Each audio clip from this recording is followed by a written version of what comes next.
Chapter 10. Terrain Types. Master Sun said, there are the following types of terrain: accessible, hanging, branching, narrow, precarious, distant. The type through which I can go and my opponent can come is called accessible. On the accessible type of terrain, if I am the first to occupy the sunny heights and facilitate the routes for grain supply, this will be advantageous in battle.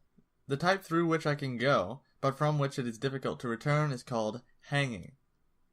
On the hanging type of terrain, if the enemy is not prepared, I may go forth and conquer him. But if the enemy is prepared and I go forth, I will not conquer him. It is not advantageous to me. The type through which it is neither advantageous for me nor the enemy to go through is called branching. On the branching type of terrain, although the enemy may tempt me with advantage, I should not go forth. Rather, I should lead my troops in a feigned withdrawal, inducing the enemy to come forth partially, upon which I should strike him. On the narrow type of terrain, if I occupy it first, I should fill it and await the enemy. If the enemy occupies it first and fills it, I should not enter it. But if he has not filled it, I should enter it.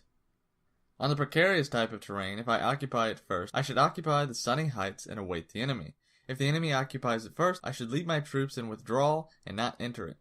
On the distant type of terrain, if our configurations are comparable, it is difficult for either side to provoke the other to battle. If I do battle, it will not be advantageous for me.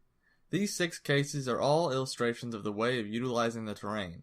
Comprehending them is an important responsibility of the general. They cannot be left unexamined. Therefore, there are the following different types of forces: put to flight, lax, depressed, collapsed, chaotic, and routed. In all of these 6 cases, it is not a matter of natural disaster, but the fault of the general. If the configurations of the 2 opponents are comparable, but if one opponent only uses 1/10 of his forces, they will be put to flight. If one's troops are strong, but his officers are weak, his army will be lax. If one's officers are strong, but his troops are weak, his army will be depressed. If one's high officers are full of fury, and their general does not rein them in, when they encounter the enemy, they will seethe with resentment, and do battle on their own initiative, the general not knowing his own ability to stop them. The army will collapse. If a general is weak and lacks sternness, if his precepts are not clear, and if the officers and troops have no constant regulations, their formations will be disordered, and the army will be chaotic. If a general, not understanding the enemy, joins in battle against a multitude with a small number of troops, striking the strong with the weak, and his forces lack a select vanguard, they will be routed. These 6 cases are all illustrations of the way of defeat. Comprehending them is an important responsibility of the general. They cannot be left unexamined. The types of terrain are a potential source of support in warfare. Understanding the enemy and creating the conditions for victory, calculating danger and distance, this is the way of the top general. He who engages in battle knowing these things will surely be victorious. He who engages in battle not knowing these things will surely be defeated. Therefore, if a battle is materializing in such a way that one will surely be victorious, yet one's sovereign tells one not to do battle, one can persist with the battle. If battle is materializing in such a way that one will not be victorious, yet one's sovereign says that one must do battle, one can desist from the battle. Therefore, when advancing, do not seek fame. When retreating, do not shun culpability. Strive to protect the people and do what is compatible with the best interests of one's sovereign. A general like this is a state treasure.